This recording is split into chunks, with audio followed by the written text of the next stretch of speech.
네, 오늘도 은혜가 충만하시기 바라겠습니다. 오늘 말씀은 에베소서 4장 29절에서 32절까지 말씀입니다. 무릇 더러운 말은 너희 입 밖에도 내지 말고 오직 덕을 세우는데 소용되는 대로 선한 말을 하여 듣는 자들에게 은혜를 끼치게 하라. 하나님의 성령을 근심하게 하지 말라. 그 안에서 너희가 구원의 날까지 인치심을 받았느니라. 너희는 모든 악독과 노함과 분냄과 떠드는 것과 비방하는 것을 모든 악의와 함께 버리고 서로 친절하게 하며 불쌍히 여기며 서로 용서하기를 하나님이 그리스도 안에서 너희를 용서하심과 같이 하라. 아멘.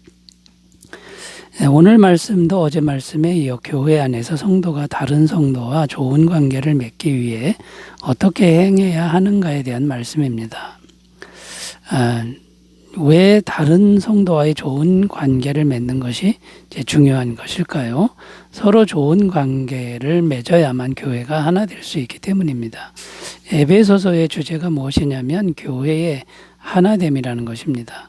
그래서 어제는 크게 세 가지 영역에 대해서 말씀했는데, 첫째는 말에 대해서, 둘째는 감정 조절에 대해서, 셋째는 일하는 삶에 대해서 말씀을 주셨습니다. 오늘도 역시 세 가지 영역에 대해서 말씀하고 있는데, 잘 보면 어제 말씀의 연장선상에 있는 말씀이라는 것을 알 수 있습니다. 그래서 오늘 말씀의 주제도 역시 첫째는 말에 대한 거고, 둘째는 마음, 다른 말로 감정에 대한 것이고, 셋째는 용서에 대한 부분인데, 하나씩 살펴보면서 교회 안에서 성도는 어떻게 행해야 하는지를 생각하면서 은혜를 나누겠습니다.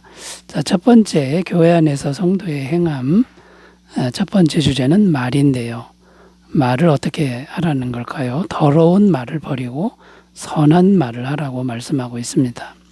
29절을 읽습니다. 무릇 더러운 말은 너희 입 밖에도 내지 말고 오직 덕을 세우는데 소용되는 대로 선한 말을 하여 듣는 자들에게 은혜를 끼치게 하라. 자, 여기 보면 더러운 말이라고 나오는데, 더러운 말은 썩어서 쓸모없게 된 말이라는 의미입니다. 그러니까 생명 없는 말 또는 생명을 죽이는 말들을 의미하는데요. 그 말을 들으면 살아나기보다는 죽게 되는 말들인데, 아무 의미도 없는 말 또는 따뜻함이 없는 말, 그냥 들으면 기분 나쁜 말들이라는 것입니다. 곧 마귀가 좋아하고 마귀가 사용하는 말들을 의미합니다. 반면 덕을 세우는 선한 말이라고 지금 말씀하는데, 이 덕을 세우는 선한 말은 어떤 것일까요? 덕을 세운다는 것은 원어의 의미는 집을 세운다는 의미인데, 지금 우리가 건물을 세우는 것에 대해서 말하는 게 아니죠. 사람을 세우는 것에 대해서 말하고 있기 때문에 교회가 바로 사람을 세우는 곳이 되어야 한다는 것이고요. 그러니까 사람을 세우고 사람을 살리는 말이 바로 덕을 세우는 선한 말이란 겁니다. 그러니까 이런 말들을 교회 안에서 하라는 것이죠. 그런데 바울이 왜 자꾸만 반복적으로 말하는 것에 대해서 언급을 하는 것입니까? 말이 너무나도 중요하기 때문인데, 말은 권세가 있기 때문입니다. 예수님은 말이 곧 영이요 생명이라고 말씀하셨고요. 또 하나님도 천지를 창조하실 때 하나님의 말씀으로 창조하셨다고 선언하고 있습니다. 말은 이만큼 능력이 있다라는 거고, 세상 모든 사람을 죄에서 구원해서 영생을 주는 이 복음의 말씀도 역시 말로 전해진다는 것입니다.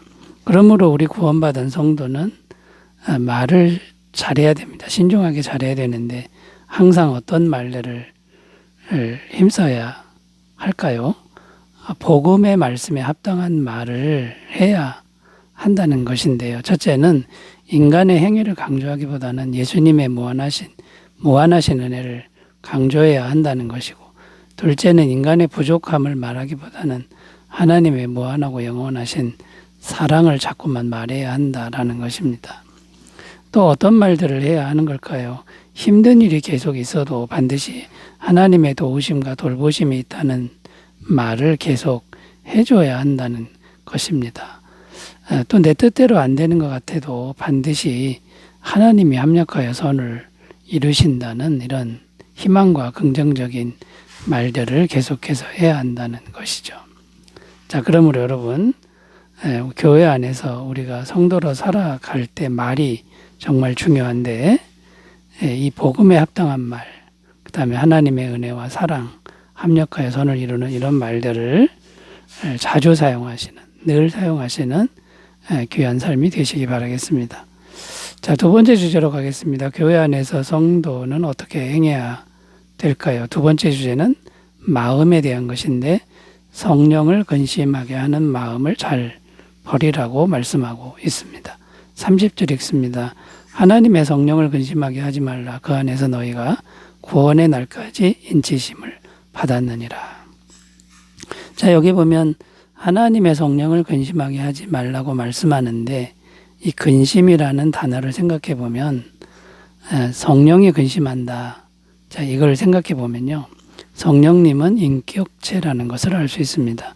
생각과 감정을 가지신 분이라는 것이죠. 그런데 성령님이 지금 어디 계십니까?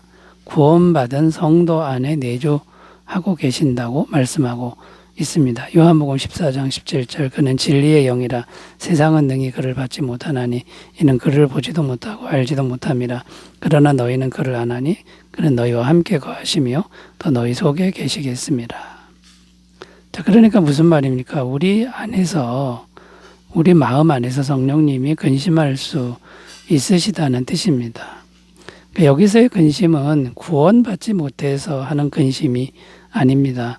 구원은 받았는데 구원받은 성도의 삶에 합당하게 살지 않으니 우리 안에 계신 성령님이 근심하신다는 말입니다. 그러면 성령님은 무엇 때문에 근심하시는 것일까요? 그것이 31절에 나오는데 31절 읽어보면요, 너희는 모든 악독과 노함과 분냄과 떠드는 것과 비방하는 것을 모든 악의와 함께 버리고. 자, 여기 보면 우리 마음 안에 악독, 노함, 분냄, 떠드는 것, 비방하는 것, 악의, 이런 것들이 있어서 근심하신다는 이제 그런 말씀이 됩니다.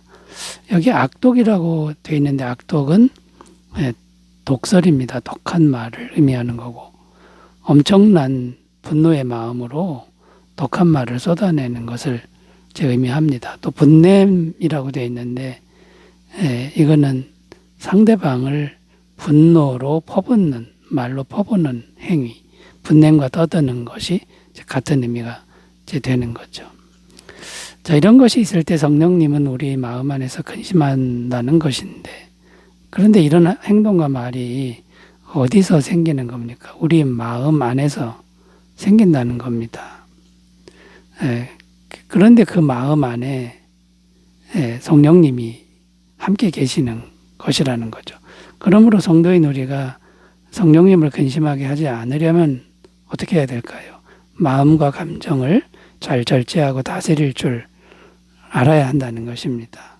그러면 어떻게 마음을 절제하고 다스릴 수 있습니까? 첫째는 항상 성령의 열매를 목표로 하는 삶을 살아야 한다는 것입니다. 갈라디아서 5장 22절 23절, 오직 성령의 열매는 사랑과 희락과 화평과 오래 참음과 자비와 양성과 충성과 온유와 절제니 이 같은 것을 금지할 법이 없느니라.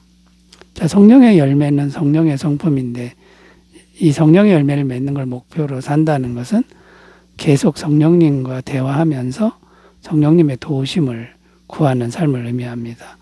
자, 이렇게 살다 보면 마음을 다스릴 수 있다라는 거고, 둘째는 예수님의 겸손한 마음을 받아들여야 한다라는 것이죠. 빌립보서 2장 5절, 너희 안에 이 마음을 품으라. 곧 그리스도 예수의 마음이니고 그는 근본 하나님의 본체신 하나님과 동등됨을 취할 것으로 여기지 아니하시고 오히려 자기를 비워 종의 형체를 가지사 사람들과 같이 되셨고 사람의 모양으로 나타나서 자기를 낮추시고 죽기까지 복종하셨으니 곧 십자가에 죽으심이라. 하나님 앞에 철저하게 순종하신 예수님의 마음을 자꾸만 받아들이면 죄로 물든 우리의 마음을 다스릴 수 있다라는 것입니다. 자, 마음을 잘 다스림으로 성령을 근심하게 하지 않는 복된 삶을 사시기 바라겠습니다.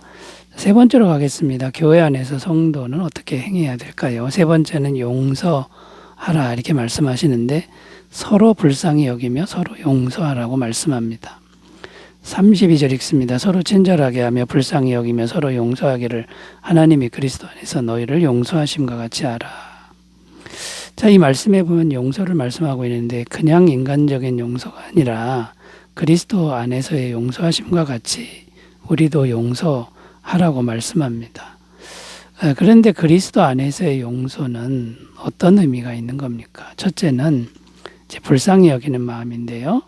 이 불쌍히 여기며라고 이렇게 말씀하고 있는데 이 불쌍히 여긴다는 단어 헬라어는 유스블랑코노스라는 단어입니다. 강한 내장을 소유한 이런 의미인데 이 내장은 상대방을 깊이 품는 것을 의미합니다. 하나님이 우리를 깊이 품고 사랑하신 것을 의미하는데 그 우리를 깊이 품고 사랑하신 그 마음 때문에 독생자를 이 세상에 보내셨다는 겁니다. 요한복음 3장 16절 하나님이 세상을 이처럼 사랑하사 독생자를 주셨으니.